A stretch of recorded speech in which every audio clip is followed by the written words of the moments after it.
नमस्कार, देश विदेश की खबरों को देखेंगे। पहले देखेंगे मुख्य समाचार।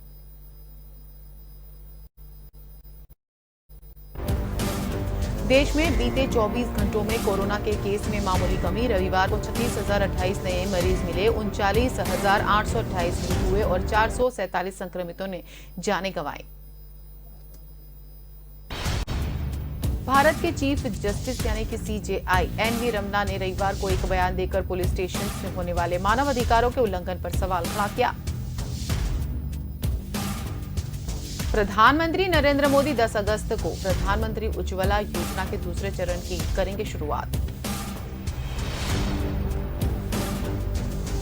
भारत के पूर्वोत्तर राज्य असम और मिजोरम में एक ही पार्टी की सरकार है, लेकिन इनकी सीमाओं पर भारत पाक बॉर्डर जैसा तनाव है।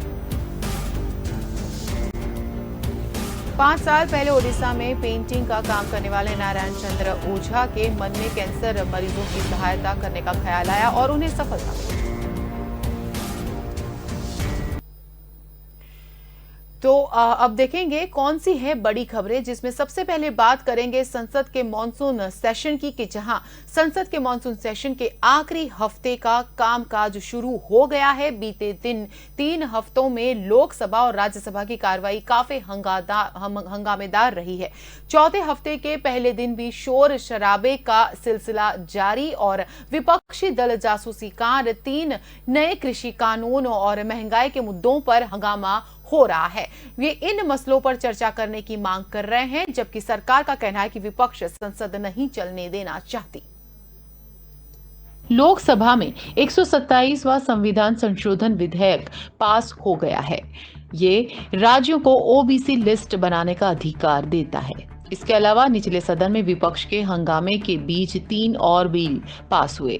Limited liability partnership bill 2021, deposit insurance and credit guarantee corporation amendment bill 2021 और कॉन्स्टिट्यूशन ऑर्डर बिल 2021 पारित हो गए हैं। सुबह 11 बजे कार्रवाई शुरू होते ही लोकसभा में विपक्ष के नेता हंगामा करने लगे और इसे देखते हुए सदन की कार्रवाई 11:30 बजे तक स्थगित कर दी गई। पेगासस पर हंगामे के चलते राज्यसभा की कार्रवाई दोपहर 12 बजे तक स्थगित कर दी गई थी। लोकसभा की कार्रवाई दोबारा शुरू करने के कुछ ही देर के बाद 12 बजे तक स्थगित कर दी गई।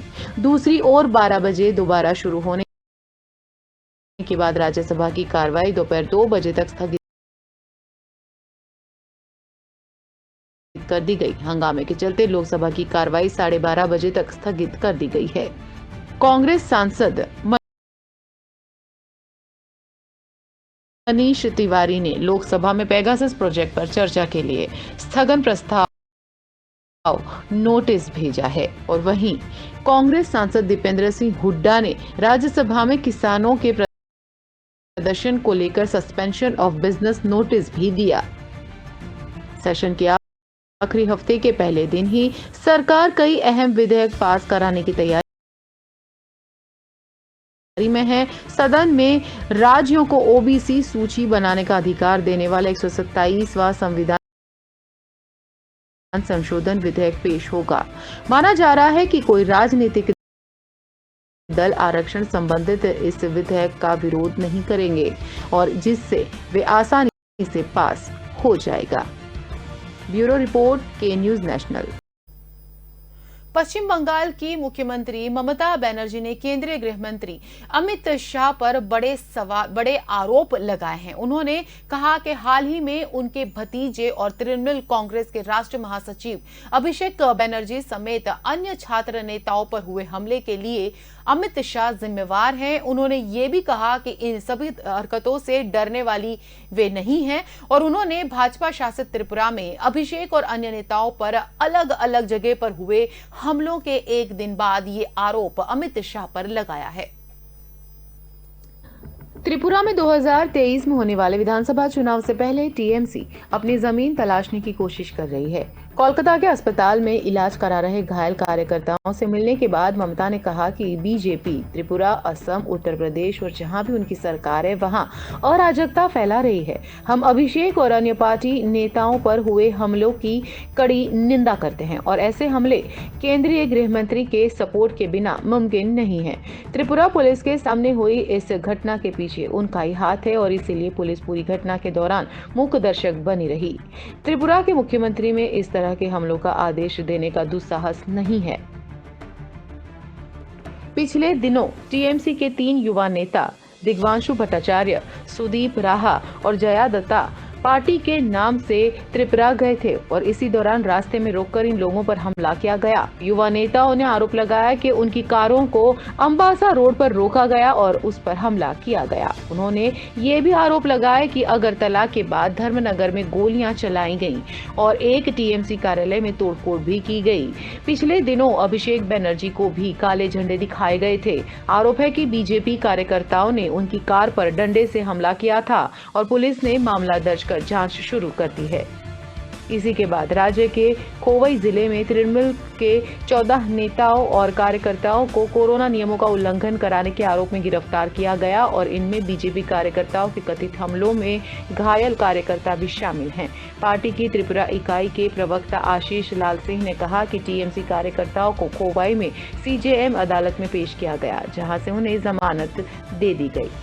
ब्यूरो रिपोर्ट, के न्यूज नेशनल।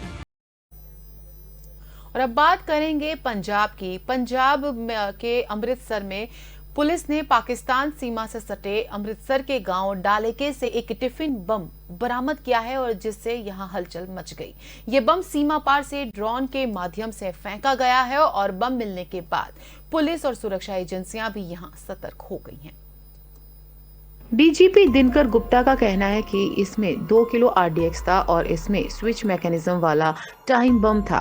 इसमें स्प्रिंग मैकेनिज्म, मैग्नेटिक और 3 डिटोनेटर भी मिले हैं। संभावना जताई जा रही है कि पाकिस्तान में बैठे आतंकी संगठन किसी बड़ी आतंकी घटना को अंजाम देने की फिराक में थे।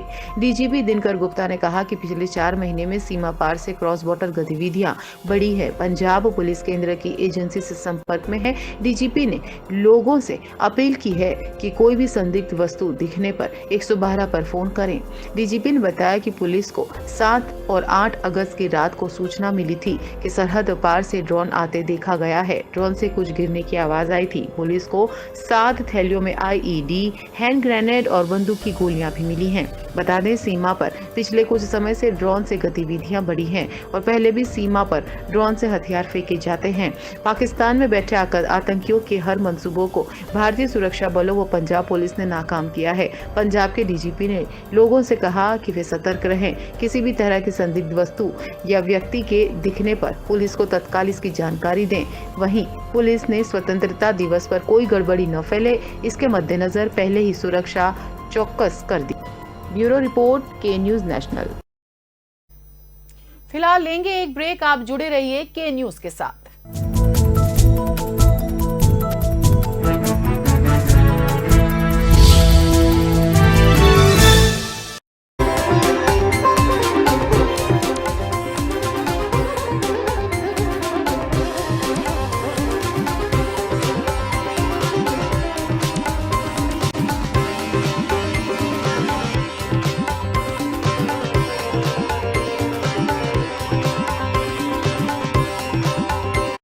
न ऐश का न द्वेष का, यह दंगल है देश का। सुलगती समस्याओं के जुलसते सवालों का होगा दंगल देश का।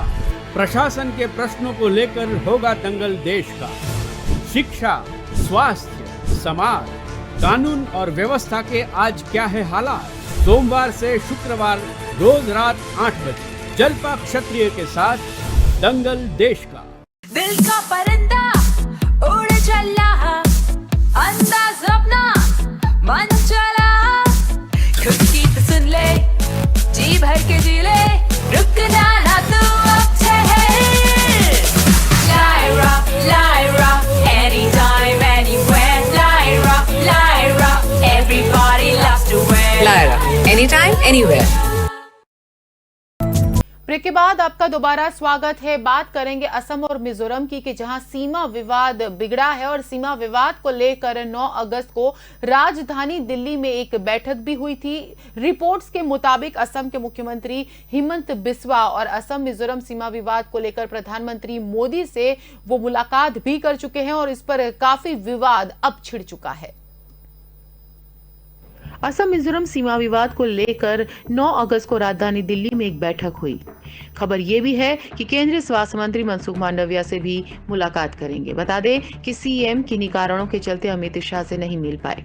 गौरतलब है कि दोनों राज्यों की तरफ से सीमा विवाद को शांति से सुलझाने को लेकर संयुक्त बयान दिया गया था और इसी दौरान दोनों राज्यों के विवादित क्षेत्रों में तटस्थ बलों को गश्त करने की केंद्र की पहल को आगे बढ़ाने पर सहमति व्यक्त की गई थी। असम के मुख्यमंत्री के अलावा all India United democratic front के प्रमुख और लोकसभा सांसद बदरुद्दीन आजम की भी केंद्रीय गृह मंत्री अमित शाह से मुलाकात की और अन्य पूर्वोत्तर राज्यों द्वारा असम में अतिक्रमण पर चर्चा भी की। गौरतलब है कि 26 जुलाई को दोनों राज्यों के बीच सीमा विवाद बढ़ गया और सेनाओं के बीच एक भीषण मुठभेड़ में असम पुलिस के 6 कर्मी और 1 नागरिक की मौत हो गई थी। घटना में कम से कम 50 लोग घायल हो गए थे। ब्यूरो रिपोर्ट, के न्यूज नेशनल। प्रधानमंत्री Narendra Modi United Nations security council यानी कि यूएनएससी की बैठक की अध्यक्षता करेंगे और इसी के साथ ऐसा करने वाले वे भारत के पहले प्रधानमंत्री होंगे, जो एक बड़ी बात है। वर्चुअली हो रही इस बैठक में प्रधानमंत्री मोदी समुद्री सुरक्षा पर एक ओपन डिस्कशन की अध्यक्षता करने वाले हैं। यूएनएससी यूनाइटेड नेशंस के 6 प्रमुख अंगों में से एक है। इसका काम दुनिया भर में शांति और सुरक्षा को बढ़ावा देकर देशों के बीच मैत्रीपूर्ण संबंधों को प्रोत्साहित करना है। दरअसल 20वीं सदी के शुरुआती 5 दशकों में ही दुनिया ने 2 विश्व युद्धों की भीषण त्रासदी देखी थी और इसी वजह से कई देश पूरी तरह बर्बाद भी हो गए।